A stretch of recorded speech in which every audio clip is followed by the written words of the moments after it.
This section, a couple elements I'm going to be talking about is veteran-involved critical incidents and officer safety, as well as veteran-involved hostage barricade situations. Again, not putting the emphasis too that certainly not a subject matter expert on this, just some considerations to consider. Again, tools for your tool belt.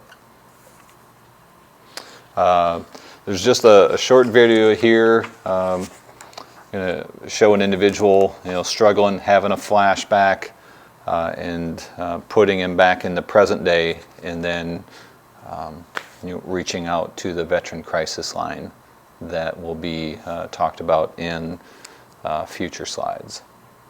Eagle Ops, this is Dagger 4 at 86752.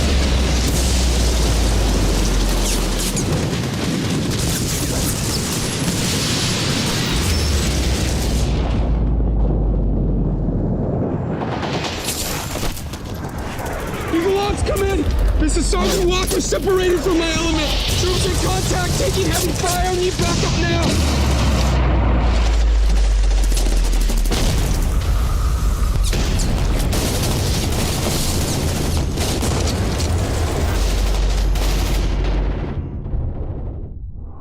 Any station that's net, please respond. I'm all alone here. Can't hold on much longer.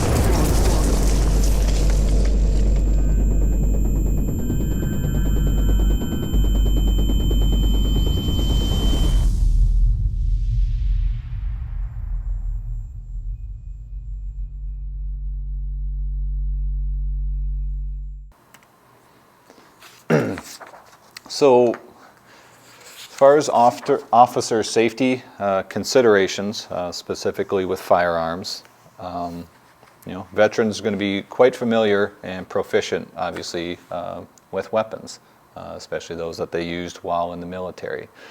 Not uncommon, for the veteran service members to gravitate towards holding a weapon. As I think I said earlier, many times folks will say that their level of safety they feel increases, if they have a firearm with them. Rifle is a source of safety. They'd be more prone to holding it in a time of crisis, holding the rifle in, let's say, in a bathroom during sleep, and from what I understand, taught from day one that if chaos ensues, having a rifle with them, they're still in the fight. So, and 1 in 3 veterans have at least one loaded and unsecured firearm at home.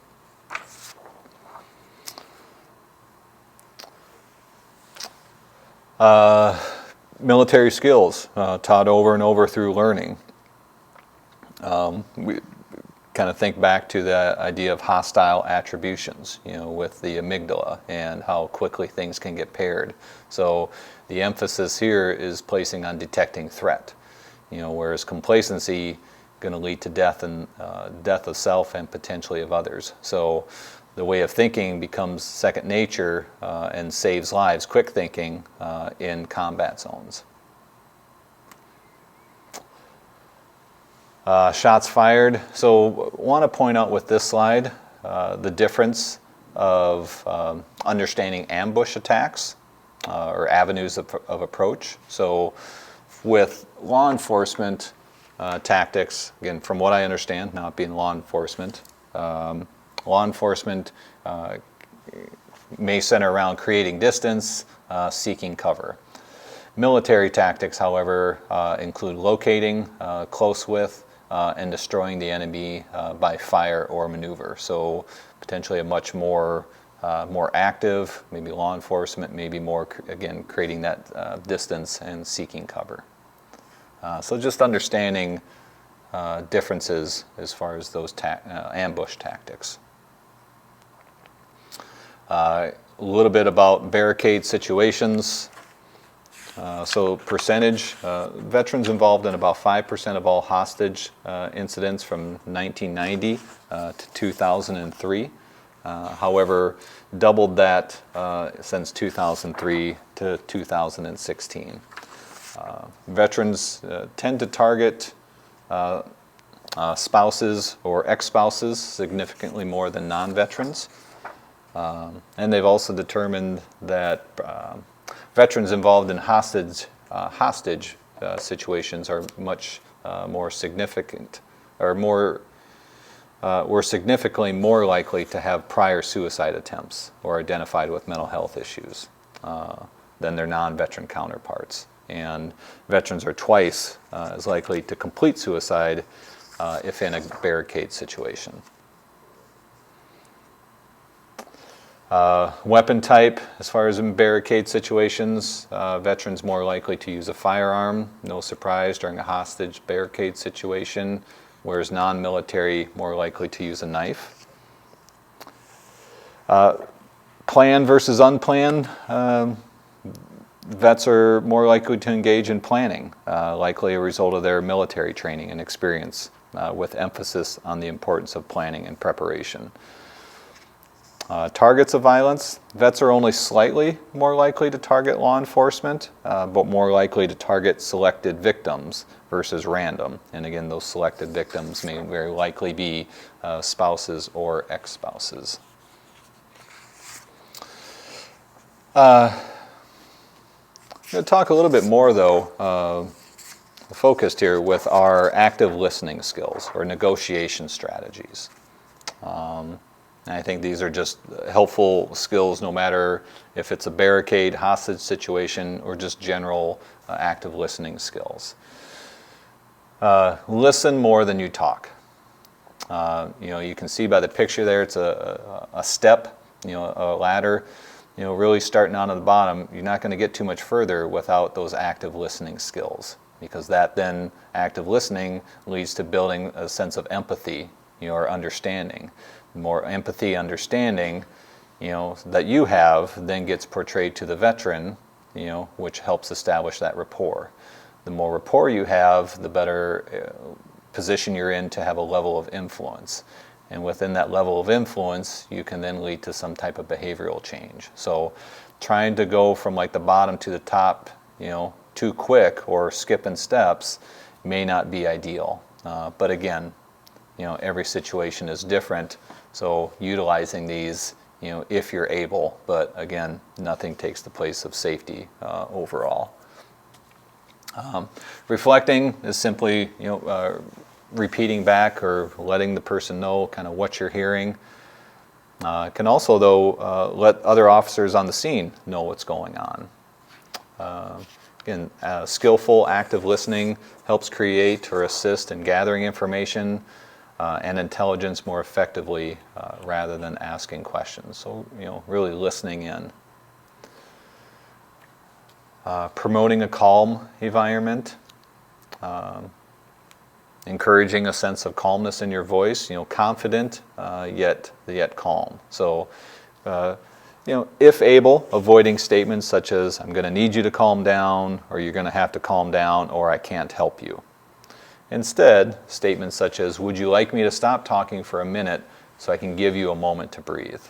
Or is there anything you do feel more relaxed, or is there anything you do to feel more relaxed when you feel like this? So maybe some, just a couple of simple statements that really might help to, help build that rapport and improve or create some empathy. Trying to think of the current scenario as a result of an injury, not a mental illness. Some general reflective reassuring statements really can go a long way. Sounds like it's been a really tough day. Is there anything you need right now that we are missing? I know that it can feel like this is overwhelming problem right now, but this is temporary, and I can help you get through it. Again, not promising anything that you're not going to be able to back up.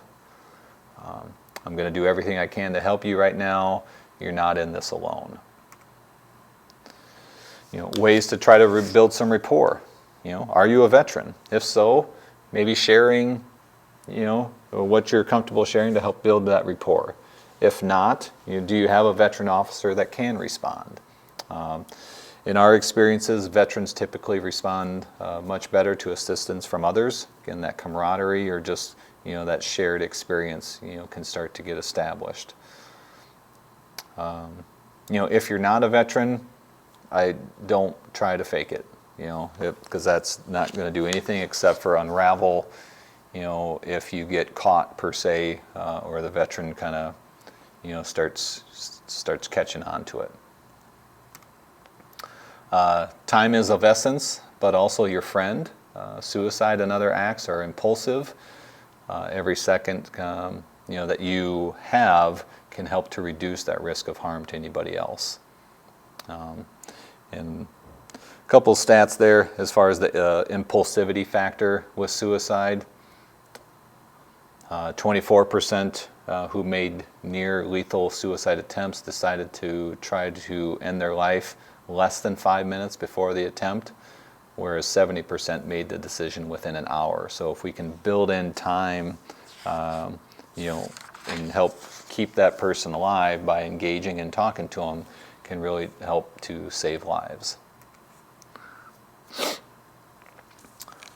Other negotiation strategies, let's say if you find somebody they're unable to copy.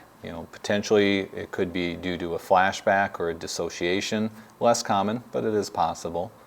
Are they struggling to pick up what's going on in their surroundings? Could be substance related, or could be a dissociation. Are they unaware of their surroundings? Those grounding questions of, I'd like you to tell me what you see. What street are you on? Where were you heading? Do you feel the fabric of the chair? Help people to kind of attend or kind of connect with their senses. Those things will help get that person, or can help that person get more grounded.